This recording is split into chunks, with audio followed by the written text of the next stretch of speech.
អ្នកនាងទេវតាមករឹងចិត្តទុនតែញ៉ាឲ្យពួកយើងហូបមែនឯងពួកខ្ញុំយកច្រឡំនឹងនាងហើយចង់ហូប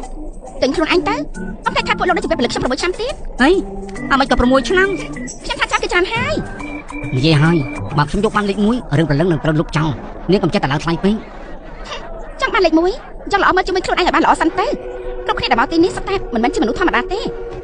លោកឃើញប្រុសម្នាក់ខ្ពស់នៅខាងនោះទេនេះជាកូនគ្រួសារអ្នកមានអរល្បីឈ្មោះនៅឋានទេវតាពិបាកយកឈ្មោះណាពួកគេទទួលបានការហ្វឹកហាត់តាំងពីក្មេងនៅមានថ្នាក់អាយុវែងនិងអាវុធពេជ្រមន្តច្រើនទៀតកម្លាំងរបស់គេមិនមែនឲ្យអ្នកភូមិតូចតាចដូចជាពួកលោកនេះសម័យឃើញទេអាល្អសំអុយលោកនៅមានជំនឿចិត្តអាចយកឈ្នះពួកគេដណ្ដើមបានលេខ1បានទៀតទេស៊ឺចាំខ្ញុំមានបុគ្គលិកលក្ខណៈខុសគេនិយាយឲ្យត្រូវតែធ្វើ3អ្នកពួកលោកបំពេញកាពះសិនទៅចាំនិយាយទៀត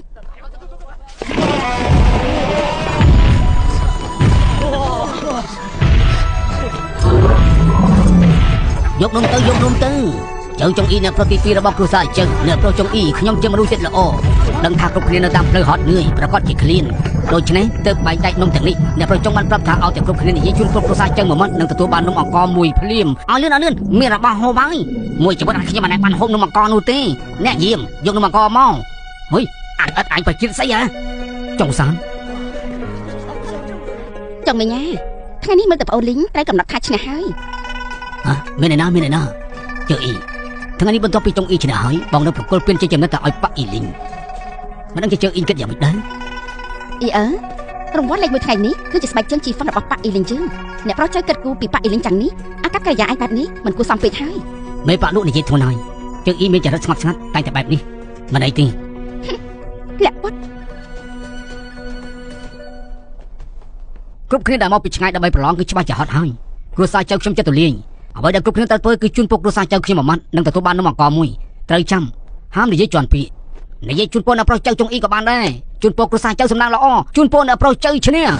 ល្ងងមែនអ្នកប្រុសតាមប្រឡងទេវតាគ្រាន់តែជាកម្មវិធីសប្បុរសតែប៉ុណ្ណោះអ្នកប្រុសទី2បង្កចលាចលយ៉ាងហ្នឹងនៅចង់កាត់មុខអ្នកប្រុសទៀតអីមិនអីទេឲ្យតែគេបន្តធ្វើចរិតអាក្រក់បែបហ្នឹងទៀតទៅអ្នកចូលរួមកាន់តែច្រើនក្នុងនាមយើងជាបងប្រុសគឺកាន់តែឈឺក្បាលពួកឯងទាំងអស់គ្នាស្ដាប់មិនបានទេជូនពូពាក្យដដែលគឺមិនរាប់បញ្ចូលទេស្ដាប់មិនឮទេឬក៏យ៉ាងម៉េច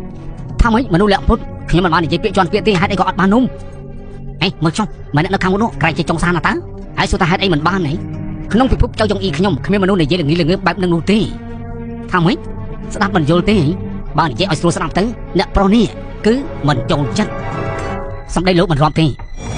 មនុស្សថ្នាក់ទៀតដូចជាឯងហ៊ានសម្ដីខ្លាំងផងតែឯងមិនដែលបង្រៀនឯងថាពេលសុំទានត្រូវគៀបកន្ទុយបែបណាទេមិនក៏ហ៊ានបញ្ចេញចង្គង់បែបនេះ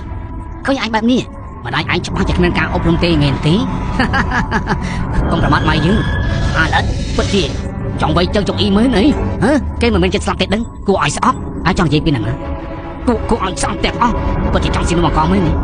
ចាំយើងឲ្យឯងឥឡូវនោះឯងស្លាប់ទេអ្នកណាឲ្យគេទៅជ្រុះជាមួយអ្នកប្រុសចឹងហីអ្នកក្លាហានទៅធ្វើអីហ្នឹងពួកឯងចាំតែមើលទៅខ្ញុំចាត់ការមនុស្សអាក្រក់ម្ដង